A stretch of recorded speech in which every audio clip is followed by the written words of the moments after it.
सरसों बुवाई का नया तरीका जिससे किसानों को प्रति एकड़ 12 से 16 कुंटल तक उत्पादन मिलेगा। किसान भाइयों, इस वीडियो में सरसों की एक नई विधि बुवाई की मैं आपको बताऊंगा।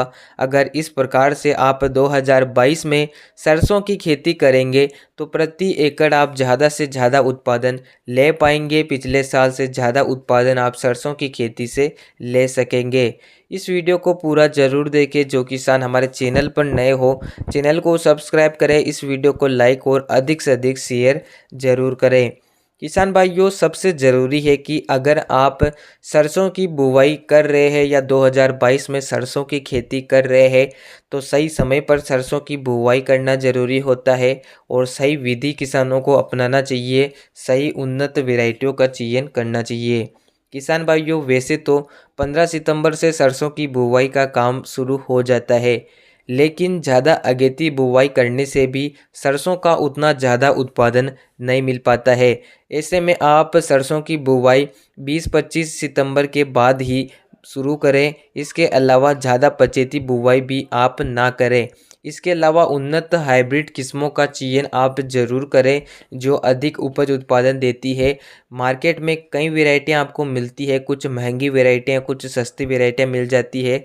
उनका चयन आप अवश्य करें। जो आपके क्षेत्र में प्रचलित है, उनका ज़्यादा उत्पादन मिल रहा है, जिनमें कीट व रोगों का अटैक भी कम होता है, आप उन्हीं वैरायटियों का चयन करें।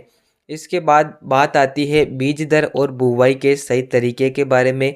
किसान भाइयों, सरसों की बुवाई के लिए सबसे ज़रूरी है बीज दर। बहुत से किसानों का मानना है कि प्रति एकड़ सरसों का बीज 1 किलोग्राम लगता है। कुछ किसान 1.5 से 2 किलोग्राम बीज भी डालते हैं। किसान भाइयों, हम खुद भी सरसों की खेती बड़े पैमाने पर करते हैं और हम जो सरसों की बुवाई में बीज दर रखते हैं वो प्रति एकड़ 1.5 से 2 किलोग्राम रखते हैं। यानी कि प्रति बीघा में हम 800 ग्राम से 1 किलोग्राम तक बीज डालते हैं और हमारी फसल अच्छे से अंकुरित हो जाती है। फुटाव भी अच्छा देखने को मिलता है। हालांकि बहुत से किसान भाइयों का मानना है कि सरसों की बीज दर काफ़ी कम रखी जाती है। कुछ किसान प्रति एकड़ 1 से 1.5 किलोग्राम बीज डालते हैं। किसान भाइयों, सरसों की बुवाई के लिए संतुलित बीज दर डालना जरूरी होता है। अगर आप कम बीज दर डालेंगे, अगर पौधे में फुटाव नहीं आएगा तो उत्पादन भी कम निकलेगा। इसलिए आप वैरायटी के अनुसार ही सरसों के बीज दर का चयन करें। यानी कि अगर आप उन्नत हाइब्रिड वैरायटी लगा रहे हैं तो आप थोड़ी बीज दर कम भी रखेंगे तो काफ़ी अच्छा फुटाव फसल में देखने को मिलेगा। अगर आप हल्की मिट्टी या कमज़ोर मिट्टी में सरसों लगा रहे हैं या सरसों की पचेती बुवाई कर रहे हैं या ज़्यादा अगेती बुवाई कर रहे हैं तो इसके लिए थोड़ी बीज दर आपको ज़्यादा डालनी होगी। तो यह बात किसान भाई विशेष तौर पर ध्यान रखें। अगर सही समय पर आप बुवाई करेंगे तो संतुलित बीज दर डालें, जिससे फुटाव अच्छे से आएगा और पैदावार भी सरसों की ज़्यादा निकलेगी। अब बात आती है कि सरसों की बुवाई कैसे करें। किसान भाइयों, वैसे तो सरसों की बुवाई आप सीड ड्रिल की सहायता से भी कर सकते हैं। यह तरीका भी सबसे बेस्ट तरीका है, लेकिन सभी किसान भाइयों के पास उतने सभी संसाधन उपलब्ध नहीं होते हैं, जिससे किसान भाई सीड ड्रिल से सरसों की बुवाई नहीं कर पाते हैं। ऐसे में आप खेत की अच्छी से तैयारी करें। खेत तैयारी में नाइट्रोजन, फास्फोरस, पोटास और सल्फर, इन चारों ही तत्वों की पूर्ति कर दे। उसके बाद आप सरसों की बुवाई कर सकते हैं। सरसों की बुवाई के लिए कल्टीवेटर से खेत में क्यारियां डला लें।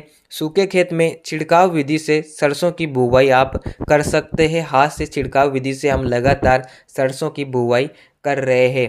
अगर इस प्रकार से आप बुवाई करेंगे तो पौधों का जमाव अच्छे से होगा। इसके बाद आप सरसों में पानी लगा सकते हैं। इसके अलावा सरसों में खरपतवारों को कंट्रोल करना भी ज़रूरी होता है। हालांकि हम तो किसी भी प्रकार से सरसों में खरपतवारों को कंट्रोल करने के लिए दवाइयों का प्रयोग नहीं करते हैं, लेकिन अगर आपके खेत में खरपतवारों का ज़्यादा जमाव होता है तो आप प्री इमर्जिंग हर्बिसाइड का प्रयोग कर सकते हैं। यानी कि सरसों की बुवाई के बाद तुरंत किसी भी प्री इमर्जिंग हर्बिसाइड दवाई का छिड़काव कर सकते हैं। उसके बाद सरसों में पानी लगा सकते हैं, जिससे खरपतवारों का जमाव नहीं होगा। फसल हरी भरी रहेगी, फुटाव ज़्यादा आएगा और उत्पादन ज़्यादा निकलेगा। तो किसान भाइयों, 2022 में इस तरीके से आप सरसों की खेती करें, जिससे आपका उत्पादन पिछले साल से ज़्यादा ही निकलेगा। उम्मीद करता हूँ जानकारी किसानों को पसंद आई होगी। वीडियो को लाइक और चैनल को सब्सक्राइब करें। धन्यवाद।